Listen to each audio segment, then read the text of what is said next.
ہے کہ نہیں ہو گیا۔ السلام علیکم ورحمۃ اللہ وبرکاتہ۔ بسم اللہ الرحمن الرحیم، نحمده ونصلی علی رسولہ الکریم، اما بعد فاعوذ باللہ من الشیطان الرجیم، بسم اللہ الرحمن الرحیم۔ وَإِذَا أَرَدْنَا أَن نُهْلِكَ قَرْيَةً أَمَرْنَا مُتْرَفِيهَا فَفَسَقُوا فِيهَا فَحَقَّ عَلَيْهَا الْقَوْلُ فَدَمَّرْنَاهَا تَدْمِيرًا۔ صدق اللہ العلی العظیم وصدق رسولہ النبی الکریم، ونحن على ذلك من الشاہدین والشاکرین والحمد للہ رب العالمین۔ رب اشرح لی صدری ویسر لی امری واحلل عقدۃ من لسانی یفقهوا قولی۔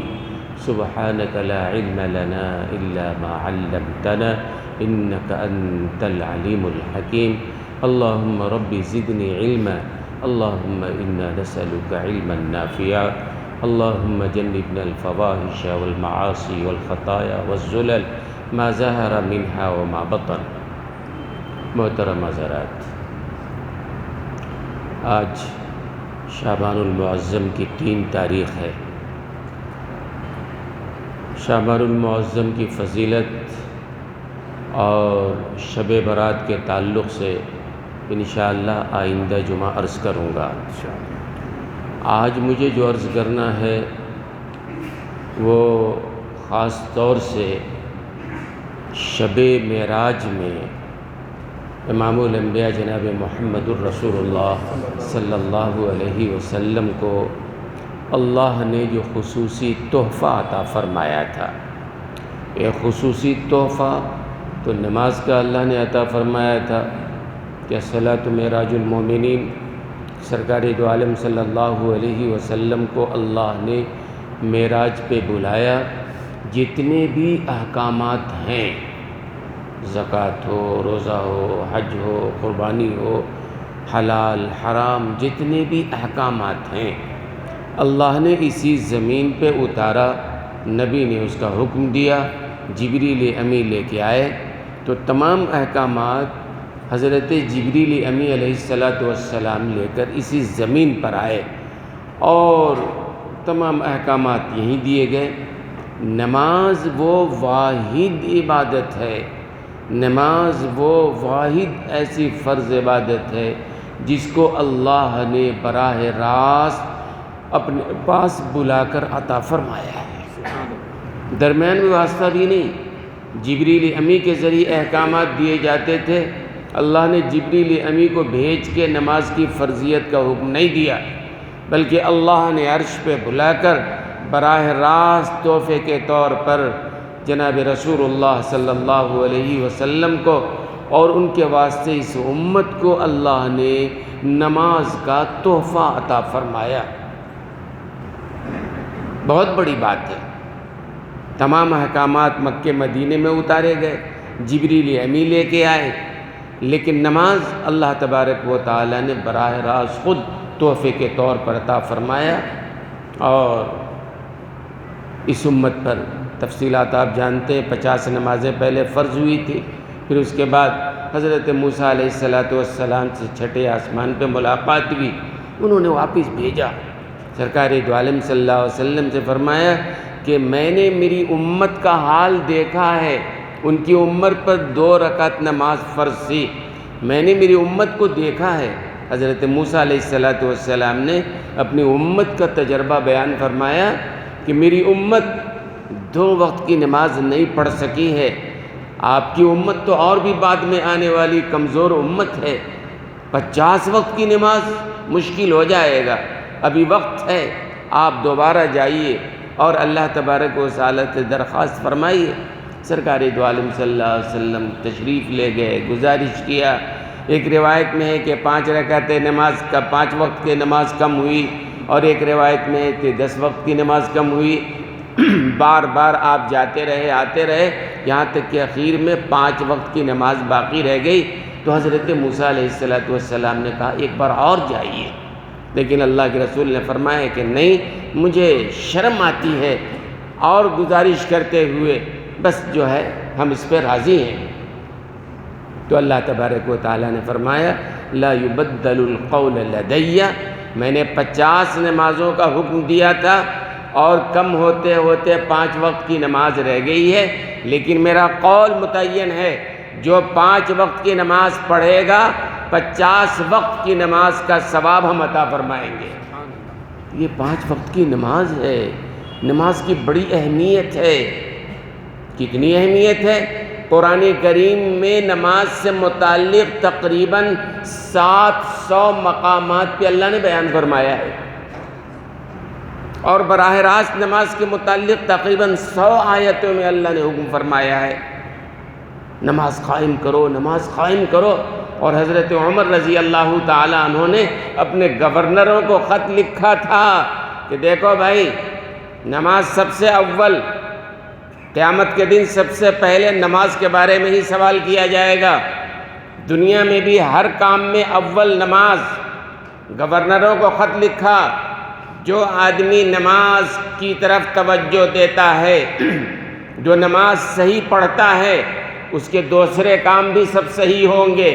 جو نماز کو ضائع کرنے والا ہوگا، دوسری چیزوں کا اور زیادہ ضائع کرنے والا ہوگا۔ نماز کی اہمیت ہے، اولیت ہے۔ مومن اور کافر کے درمیان یہ فرق ہے۔ نماز پڑھنے والا تو معراج کے موقع پر ایک تو نماز کا تحفہ عطا کیا گیا۔ نماز کے بارے میں قرآن کریم میں جو ہے سرکار دو عالم صلی اللہ علیہ وسلم نے فرمایا من ترکھا فقد کفر، جو نماز کو چھوڑ دیتا ہے گویا کفر کر رہا ہے۔ اور بھی بہت ساری احادیث بیان کی گئی، تو ایک تو مجھے اس کے متعلق عرض کرنا ہے، ساتھ ہی ساتھ سورہ بنی اسرائیل میں ابتدا کی جو آیتیں ہیں معراج کے موقع پر عطا کی گئیں، اتاری کی گئیں، اور اس میں جو بات ہے وہ میں عرض کرنا چاہتا ہوں۔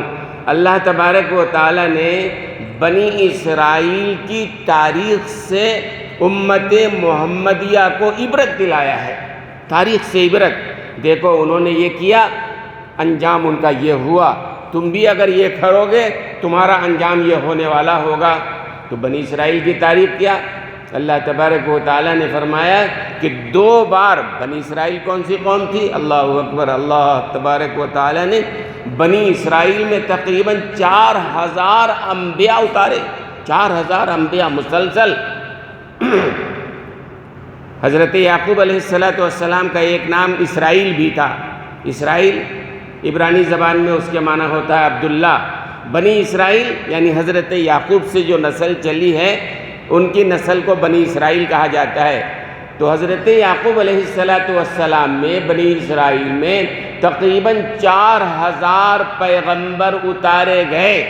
اللہ تبارک و تعالیٰ نے بڑی نعمتیں عطا فرمائی تھی، لیکن اللہ تبارک و تعالیٰ نے کیا کہا تھا؟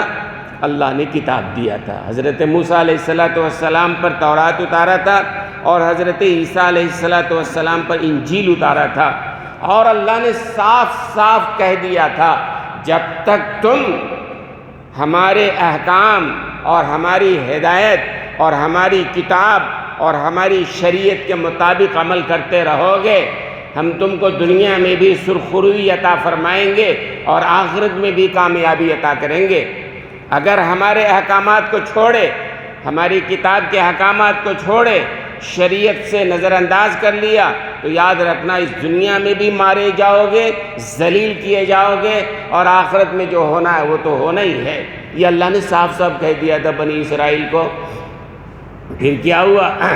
بنی اسرائیل نے وہی کیا جو عادت تھی، کہ انہوں نے کتاب کو چھوڑا، تورات کو چھوڑا، انجیل کو چھوڑا۔ تو اللہ تعالیٰ نے 2 بار ان پر، بنی اسرائیل کی حکومتیں تھیں، سلطنتیں تھیں، اور بڑے طاقتور لوگ تھے، لیکن جب اللہ کی کتاب کو چھوڑا تو اللہ تبارک و تعالیٰ نے پہلے تو بخت نصر کو اللہ نے مسلط کیا۔ بخت نصر یہ بڑا بادشاہ تھا، طاقتور بادشاہ، اس نے آ کے بنی اسرائیل کو لوٹا، ہزار کو قتل کیا، ہزار کو قید کر کے وہ اپنی بستی لے گیا۔ ایک بار تو یہ ایسا بالکل استحصال، اور دوسری بار حضرت عیسیٰ علیہ السلام کے بعد جب ان کو انجیل عطا کی گئی اور وہ لوگ نہیں سنبھلے تو پھر دوبارہ اللہ تبارک و تعالیٰ نے رومیوں کو مسلط کر دیا ان پر۔ رومیوں کا ایک بادشاہ تھا خردوش، اس نے اپنی فوج کو لے کر اور بنی اسرائیل کو تباہ و برباد کر دیا، ان کے افراد کو قتل و غارت گری، ان کے خزانوں کو لوٹنا۔ یہ 2 بار بڑی سخت مار پڑی بنی اسرائیل پہ، اس کے بعد وہ سنبھل نہیں سکے، دنیا میں بکھر گئے، منتشر ہو گئے، ان کے تعداد ختم ہو گئی۔ اور پھر آخر میں جرمنی میں نازیوں نے جو کیا، یہ یہودیوں کو، بنی اسرائیل کو جو کیا، وہ جانتے ہیں ان کے ساتھ کس طرح کا سلوک کیا گیا۔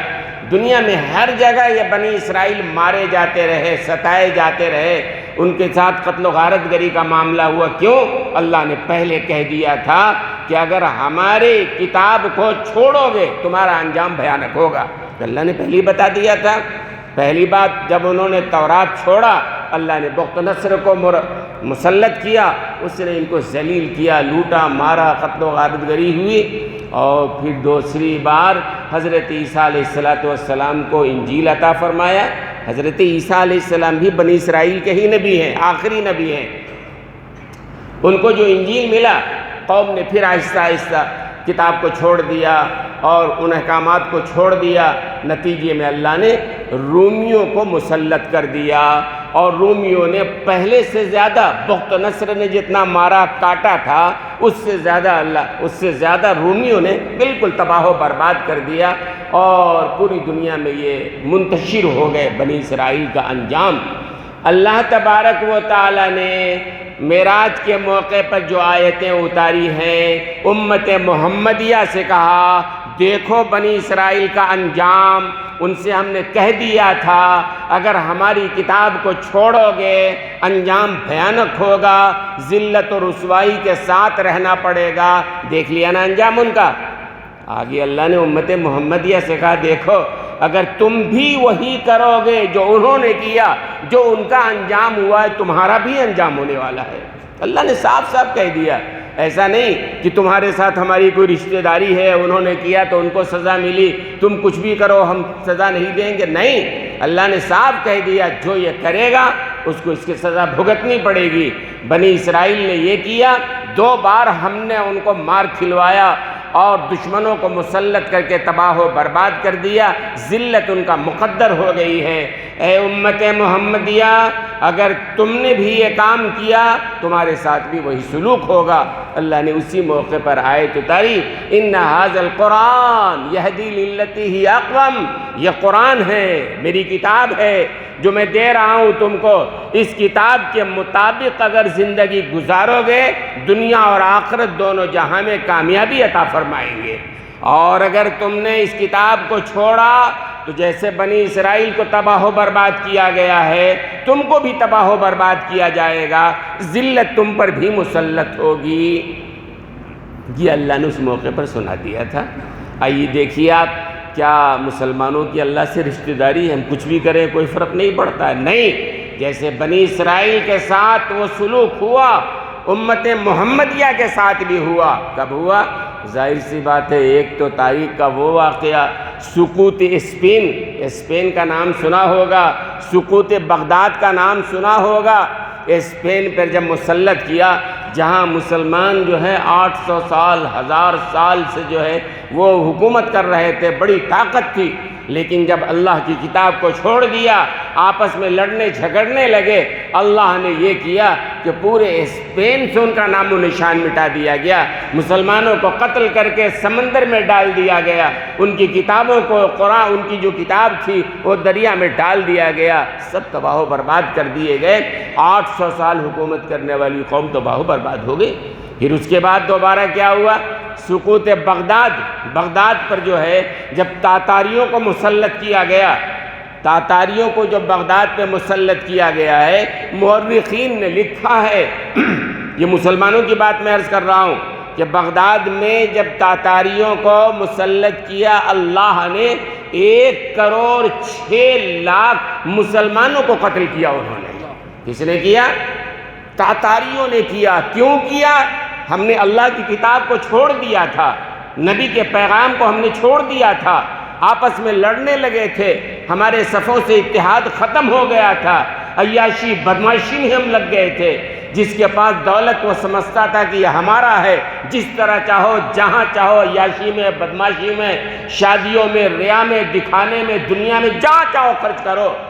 مدرسے کو دینے کی توفیق نہیں، مسجد کو دینے کے لیے توفیق نہیں، لیکن اپنی عیاشیوں میں لٹانے والے لوگ۔ تو اللہ نے کیا کیا؟ مسلمانوں کے ساتھ بنی اسرائیل کی تاریخ سے عبرت اللہ نے پہلے ہی دلا دیا تھا، اگر تم گڑبڑ کرو گے بنی اسرائیل کو 2 بار ہم برباد کر چکے ہیں، اگر تم یہ کرو گے تم پر بھی مسلط کریں گے۔ لہذا جب مسلمانوں نے اللہ کی کتاب کو چھوڑا تو اسپین میں اللہ نے دکھا دیا، پھر اس کے کچھ دنوں کے بعد اللہ تبارک و تعالیٰ نے بغداد میں دکھا دیا، کروڑوں مسلمان، 1 کروڑ 6 لاکھ مسلمان شہید کر دیے گئے۔ اور پھر اس کے آگے بڑھیں گے، اس ملک میں بھی مسلمانوں نے حکومت 800 سال سے زیادہ کیا، لیکن آج مسلمانوں کی جو حالت ہے یہ ایک مستقل باب ہے کہ مسلمان اتنے طاقتور تھے، ان کی حکومت تھی، ان کی حکومت کیسے ختم ہوئی، انگریز کیسے قابض ہو گئے، سنا ہوگا آپ نے۔ بات تھی ان کے جڑیں جب کھوکھلی ہو گئی، جب عیاشی بدماشیوں میں لگ گئے، شراب نوشی میں لگ گئے، رات رات بھر ان کے محلوں میں مجرے ہوا کرتے تھے، ناچنے والی ناچتی تھی، گانے والی گاتی تھی، اور یہ جو بڑے تھے پیسے والے بادشاہ نواب وہ عیش کے مزے لیتے تھے، اور پھر اس کے بعد صبح میں 3 بجے سوتے تھے اور پھر دن کے 12-1 بجے اٹھتے تھے، وہ صبح ہوتی تھی۔ ظاہر سی بات ہے اسی زمانے میں انگریز جو اس ملک میں آیا ہوا تھا، کہتے ہیں تاریخ ہے کہ انگریز اس زمانے میں وہ صبح 3 بجے اٹھتا تھا، اٹھ کر کے گھوڑ دوڑ کرنا، دوڑنا، کام کرنا، دوسری چیزیں، اور یہ عیاش جو مسلمان تھے یہ رات بھر عیاشی کر کے گانے بجانے میں لگ کر، شراب نوشی میں لگ کر 3 بجے سوتے اور دن کے 2 بجے اٹھا کرتے تھے۔ ظاہر ہے جب جڑیں کھوکھلی ہوں گی تو اللہ کی مار تو پڑنی ہے نا، یہ وجہ ہوئی جب جڑیں کھوکھلی ہو گئی۔ اور قرآن کریم نے اسی موقع پر ایک بات کہی ہے، اسی معراج کے موقع پر، وَإِذَا أَرَدْنَا أَن نُهْلِكَ قَرْيَةً أَمَرْنَا مُتْرَفِيهَا فَفَسَقُوا فِيهَا فَحَقَّ عَلَيْهَا الْقَوْلُ فَدَمَّرْنَاهَا تَدْمِيرًا۔ جائیے سورہ بنی اسرائیل کو پڑھیے آپ، صفحہ 2، صفحہ 3، صفحہ 3 پہ یہ آیت ہے، اسی موقع پر وہ آیت نازل ہوئی تھی۔ اللہ نے فرما دیا تھا وَإِذَا أَرَدْنَا، جب ہم کسی قوم کو ہلاک کرنا چاہتے ہیں، جب ہم کسی قوم کو تباہ و برباد کرنا چاہتے ہیں تو تباہی بربادی ایسے نہیں آتی ہے، کچھ تو شروعات ہوگی نا۔ کہتے ہیں جب تباہی بربادی آنی ہوتی ہے اس قوم کے جو بڑے مالدار ہوتے ہیں، خوشحال لوگ ہوتے ہیں، پیسے والے ہوتے ہیں، ان کے اندر عیاشی اور بدماشی آ جاتی ہے، زکوٰۃ دینے سے انکار کرنے والے ہوتے ہیں، وہ سمجھتے ہیں کہ کمایا ہم نے، ہمارا دوسرے کا کیا، ارے اللہ نے دیا ہے، تم جیسے کمانے والے دنیا میں پھر رہے ہیں، دن دن بھر پسینہ بہا رہے ہیں، لیکن ان کو روٹی کھانا مشکل ہو رہا ہے، بیٹھے بیٹھے کروڑوں کما رہے ہو، مدرسے کا چندہ مسجدوں کو دیتے ہوئے نانی مرتی ہے، کہاں دینا، کیوں دینا، میرا مال ہے۔ لیکن شادی بیاہ کا موقع آتا ہے، جا کے دیکھو پیلس گراؤنڈ، بڑے بڑے مہنگے حالوں میں کیا سجاوٹ ہے، کیوں؟ دنیا جانے میں پیسے والا ہوں، میرے پاس بڑی رقم ہے اور بڑا پیسہ ہے۔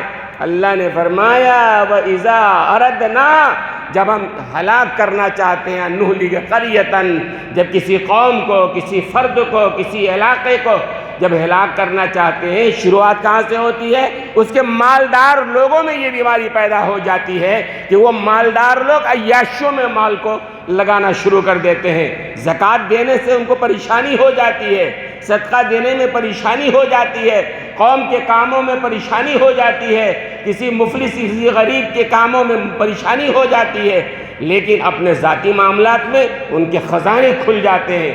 اللہ فرماتے ہیں جب یہ صورتحال ہو جائے سمجھ لینا کہ تباہی و بربادی آنے والی ہے، اور جب تباہی بربادی آتی ہے تو ایک فرد کی نہیں آتی ہے نا، پوری قوم کی آتی ہے۔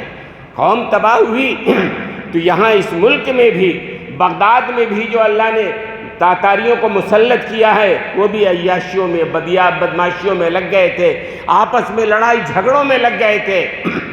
نتیجہ کیا ہوا؟ آپ نے دیکھا، تباہ و برباد ہو گیا۔ پھر اس کے بعد اس ملک میں بھی جو بادشاہ تھے جو حکومت کر رہے تھے محلوں میں عیاشی میں لگے ہوئے ہیں، ان کو کوئی مطلب نہیں ہے۔ لیکن میں وہ شعر سنایا کرتا ہوں ڈاکٹر اقبال کا، تجھ کو بتاؤں تقدیر امم کیا ہے، شمشیر و ثنا اول طاؤس و رباب آخر، کہ قوموں کی تقدیر جو بنتی ہے، کسی قوم کو بڑھنا ہوتا ہے اس کے ہاتھوں میں طاقت ہوتی ہے، وہ محنت کرنے والا، مشقت کرنے والا، جفاکاری کرنے والا۔ اور جب کسی قوم کو برباد ہونا ہوتا ہے، کسی فرد کو بھی لے لو، جو فرد عیاشی میں، بدماشی میں، برائیوں میں اور بے حیائیوں میں پیسہ لگا رہا ہے، لیکن خیر کے کاموں میں لگاتے ہوئے اس کی جان آنے لگتی ہے، سمجھ لو جانے کا وقت آ گیا ہے، اب جانا ہے، کوئی روک نہیں سکتا ہے۔ تو اللہ نے معراج کے موقع پر کہہ دیا تھا بھائی بنی اسرائیل کی تاریخ سے عبرت دلایا۔ حضور اکرم صلی اللہ علیہ وسلم کو وہ تحفہ، نماز کا تحفہ، نماز کے معاملے میں ہمارا کیا حال ہے آپ جانتے ہیں نا، نماز کے معاملے میں ہمارا کیا حال ہے آپ جانتے ہیں۔ فرقہ پرست تنظیموں کی طرف سے یہ آواز اٹھ رہی ہے بھائی ایک ہی محلے میں 4 مسجدیں بن گئی، 5 مسجدیں بن گئی، 10 مسجدیں بن گئی۔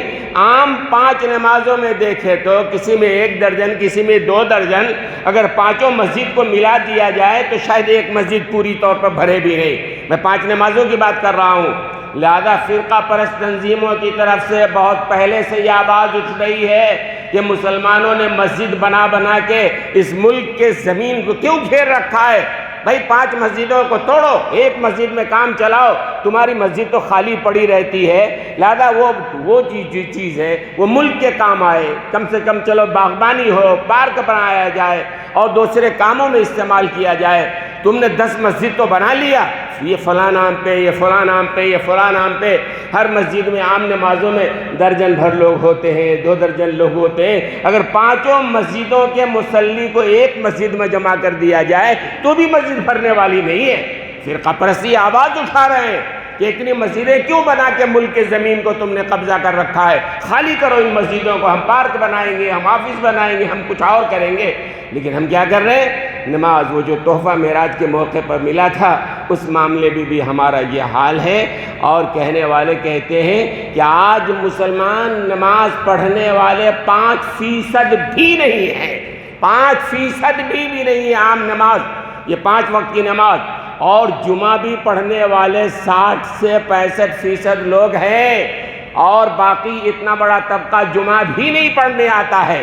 یہ طبقہ ہے بار بار کہنے کے باوجود بھی جمعہ نہیں پڑھتا ہے، اور بہت سارے لوگ میں دیکھتا ہوں جمعہ پڑھنے کے لیے بھی آتے ہیں، ایسے وقت میں آتے ہیں جب بیان ختم ہوتا ہے، عربی خطبہ شروع ہو رہا ہوتا ہے، اور وہ بھیڑ لگا کے وہاں کھڑے ہو جاتے ہیں، سمجھتے ہیں کہ ہم نے اللہ پر احسان کر دیا، نماز کا حق ادا کر دیا۔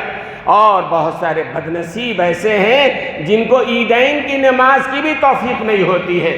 جب کسی قوم کا یہ حال ہو جائے تو اللہ کی رحمتیں نازل ہوں گی، اللہ کی مدد آسمان سے اترے گی۔ ہاں، اللہ کی مدد اتری تھی میدان بدر میں جب صحابہ ایسے تھے، اللہ کی مدد آئی تھی میدان احد میں جب صحابہ ایسے تھے۔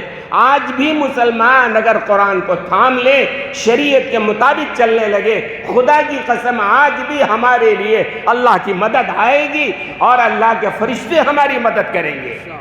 ہم عیاشی کرتے رہیں، بدماشی کرتے رہیں، زکوٰۃ دینے کی باری آئے تو نانی مرنے لگے، راہ خیر میں خرچ کرنا پڑے تو پریشانی ہونے لگے، جان جانے لگے، میں نے کمایا، میرا مال، ارے تو کیا کماتا ہے، تیرا کیا مال ہے؟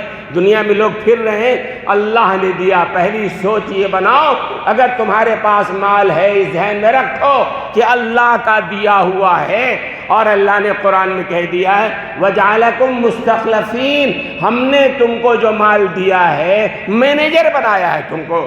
کسی کے پاس بھی مال اگر ہے کیسا مالک نہیں ہے، اللہ کہہ رہے ہم نے مینیجر بنایا ہے، اور مینیجر کا کام کیا ہے؟ اللہ کے حکم کے مطابق، مالک کے حکم کے مطابق مال کو خرچ کرے۔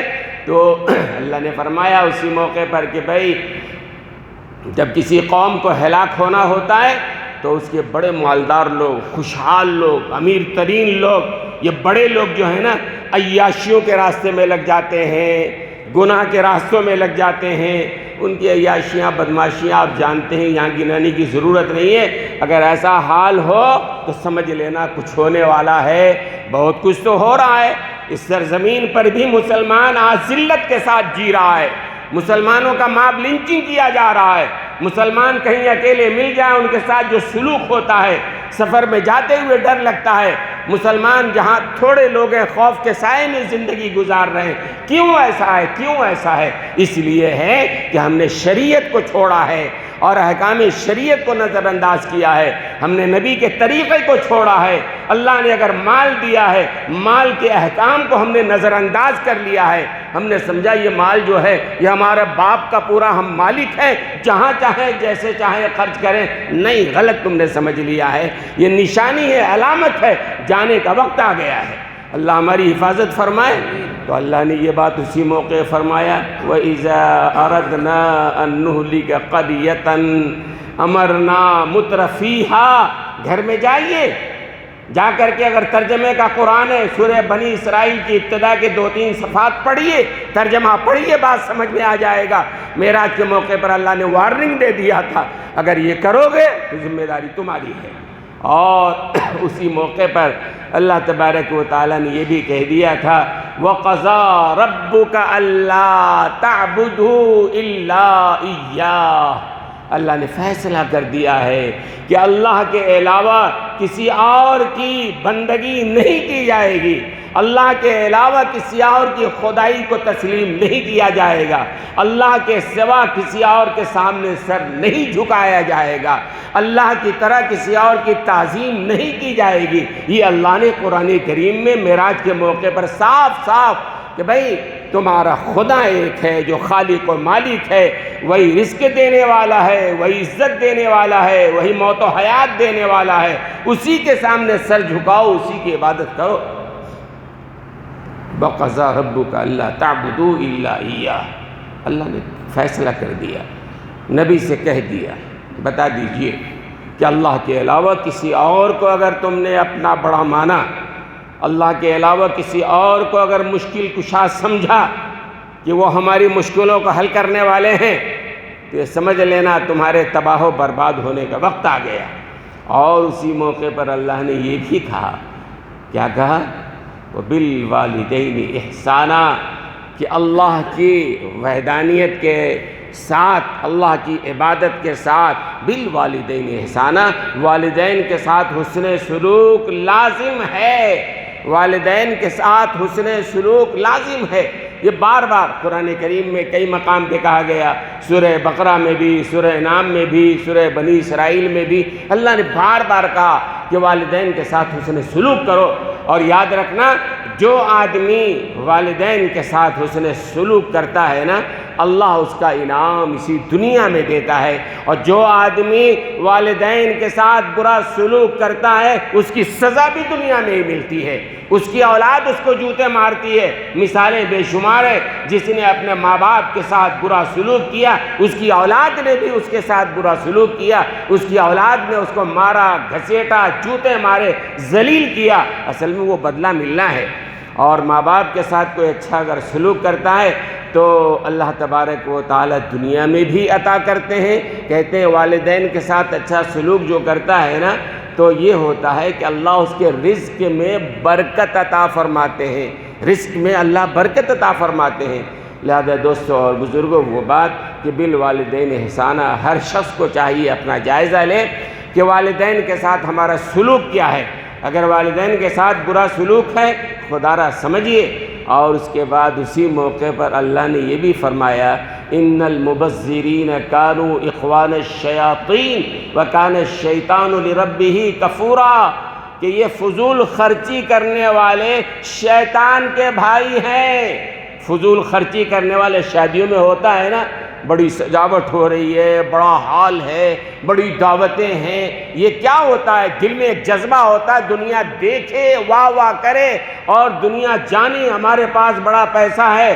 میں صاف کہتا ہوں، جو لوگ جذبے کے ساتھ کرتے ہیں نا، دنیا گالیاں ہی دیتی ہے، یہ دکھاوا کر رہا ہے، دنیا کو بتا رہا ہے، کوئی تعریف ملنے والی نہیں ہے۔ لہذا فرما دی ان المبذرین کانوا اخوان الشیاطین، اللہ نے اسی موقع فرما دیا تھا کہ یہ فضول خرچی کرنے والے لوگ جو ہیں یہ شیطان کے بھائی ہیں، وَكَانَ الشَّيْطَانُ لِرَبِّهِ كَفُورًا۔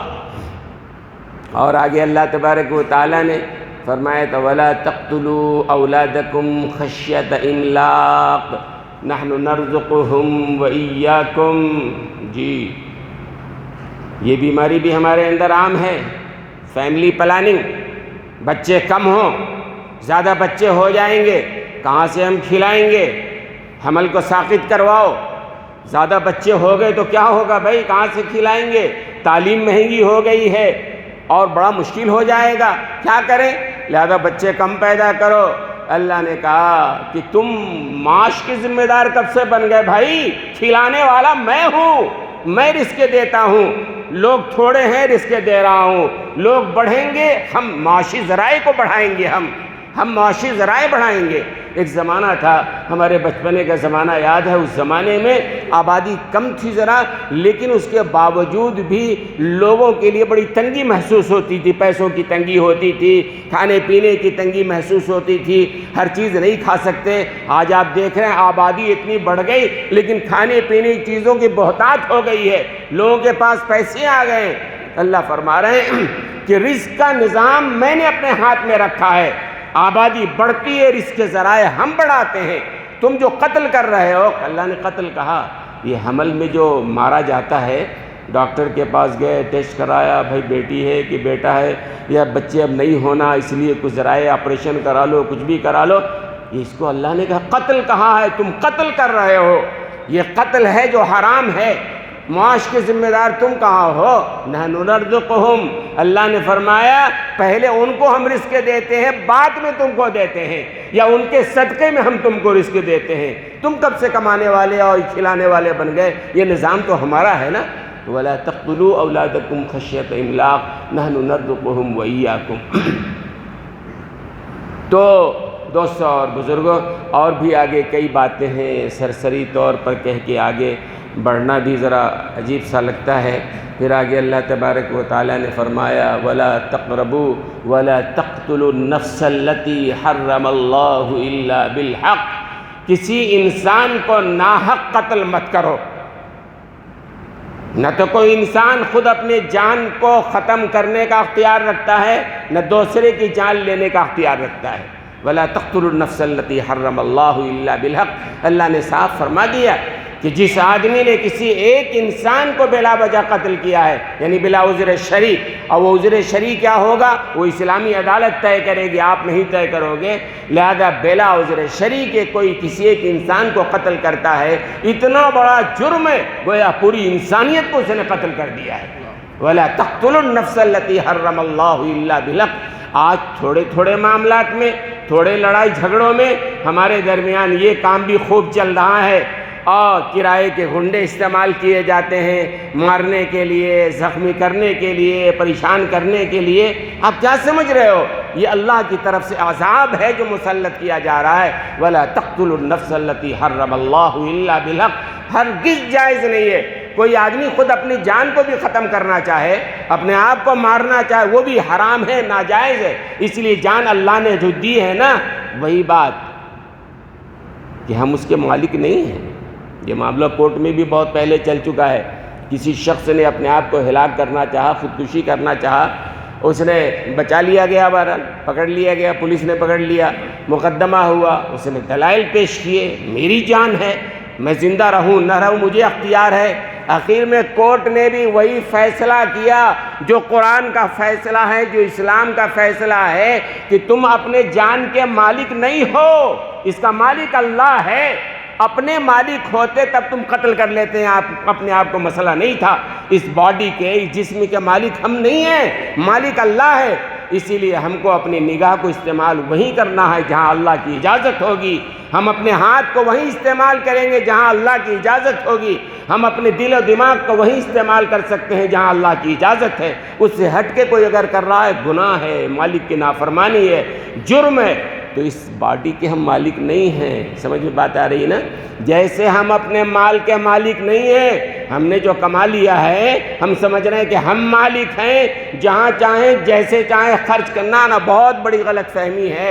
آپ مالک نہیں ہو، مینیجر ہو۔ اگر صحیح کرو گے اللہ بڑھائے گا، اگر غلط کرو گے اللہ مٹائے گا، تباہ و برباد کرے گا۔ اور یہ اسی ملک کے جو بڑے بڑے نواب، بڑے بڑے راجہ، خود اس ملک کے آپ نواب واجد علی شاہ اور دوسرے کئی لوگ ہیں، بڑے نواب، بڑے راجہ، آج ان کے خاندان کے افراد کو اگر آپ ڈھونڈنے جائیں گے، کوئی فٹ پاتھ پہ زندگی گزار رہا ہے، کوئی چائے بنا کے بیچ رہا ہے، کوئی بھیک مانگ رہا ہے۔ کیوں بھائی؟ بادشاہ کی اولاد تھی، نوابوں کی اولاد، آج کیا ہو گیا؟ اللہ کی مار آئی، انہوں نے عیاشیوں میں، بدماشیوں میں مال کو لگایا۔ اللہ ایک دن میں تو مسئلہ کا نہیں ہوتا نا، اللہ چاہے تو وہ بھی کر سکتا ہے، لیکن بتدریج آہستہ آہستہ یہ نظام ہے۔ تو جو آدمی اپنے مال کو غلط طریقے پر استعمال کر رہا ہے اور یہ سمجھ رہا ہے کہ میرا مال جو چاہوں کروں، سمجھ لو جانے کا وقت آ گیا ہے۔ ایسے ہی کوئی آدمی اپنے جان کو ہلاک کرنا چاہے یا اپنے اعضاء کو غلط جگہوں پہ لگانا چاہے، سمجھے غلط ہے، غلط ہے۔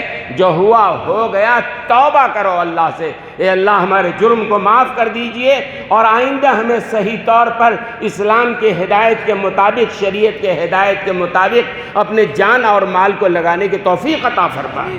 یہ دعا کیجئے، اس کے مطابق چلیے۔ غلطیاں ہو جاتی ہیں، ہو گئی، توبہ کرو، اللہ کے سامنے رو گڑ گڑاؤ۔ شعبان المعظم کا مہینہ آ گیا اور شب برات آنے والی ہے جلدی، تقدیر قضاء و قدر کی رات آنے والی ہے۔ اس سے پہلے پہلے آدمی تیاری کر لے، توبہ کر لے، جو غلطیاں ہو گئی اس کی اصلاح کر لے۔ اور زکوٰۃ کے معاملے میں بھی علماء نے لکھا ہے، صحابہ کا طریقہ تھا وہ رمضان میں زکوٰۃ نہیں دیا کرتے تھے۔ کیوں؟ اس لیے کہ رمضان کا مہینہ عبادتوں کا مہینہ ہے، عبادتوں میں لگ جانے کا مہینہ ہے۔ شعبان کے مہینے میں اچھا زکوٰۃ رمضان میں دینا ضروری نہیں ہے، رمضان میں ہی دینا ضروری نہیں ہے، لہذا صحابہ کا مزاج شعبان میں دے کے معاملہ ختم کرو، جو حق ہے مال کا غریبوں کو دے دو، وہاں تک پہنچ جائیں۔ تو شعبان کا مہینہ آدمی اپنا جائزہ لے، اپنے مال کی زکوٰۃ ادا کرے، اللہ کے سامنے توبہ کرے، اے اللہ غلطیاں ہو گئی ہیں، انسان سے غلطیاں ہوتی ہیں، اللہ کے سامنے رو گڑ گڑا کے تیار رہو، اس لیے کہ نہ جانے کب آخری لمحہ آئے، کب آخری سانس آئے۔ آدمی کو نہ آنے میں اختیار ہے، نہ جانے میں اختیار ہے۔ اللہ جب چاہتے ہیں لے آتے ہیں، اللہ جب چاہتے ہیں لے جاتے ہیں، ایک سانس پر اختیار نہیں ہے۔ اور رات دن بے شمار مثالیں ایسی ہیں، بے شمار کہہ رہا ہوں، آپ حضرات کے علم میں بھی ایسی مثالیں ہوں گی کہ آدمی بالکل اچھا ہے، کہیں سے کچھ نہیں۔ ہمارے ایک جاننے والے دوست ہیں، ان کا انتقال ہو گیا، گھر والوں نے دفن کر دیا، بعد میں اطلاع دی۔ میں نے کہا بھائی پہلے اطلاع کرنا تھا۔ کہنے لگے بالکل ٹھیک تھے، ذرہ برابر بھی امکان نہیں تھا، دست آیا، ہاسپیٹل لے گئے اور بڑی کوششوں کے باوجود ٹھیک نہیں ہوئی، انتقال بھی ہو گیا، اور پھر باڈی کی حالت ایسی ہوئی کہ فوراً دفن بھی کرنا لازم ہو گیا تھا۔ آدمی ٹھیک بیٹھا ہوا ہے، کیا ہو جائے کب ہو جائے سانسوں کا اعتبار نہیں ہے۔ جوانی پر مت مغرور ہو جانا کہ ابھی تو طاقت ہے، ابھی تو جوانی ہے، ابھی تو ہمارے پاس بڑے پیسے ہیں، ابھی تو بڑا کام کرنا ہے، سب کام دھرے رہ جائیں گے۔ اس لیے معراج کا پیغام یہ ہے کہ آدمی اپنے آپ کو تیار رکھے، توبہ کرے برائیوں سے، فضول خرچیوں سے، شرک سے، کفر سے، والدین کی نافرمانی سے۔ اللہ تبارک و تعالی ہمیں اس کی توفیق عطا فرمائے۔ وآخر دعوانا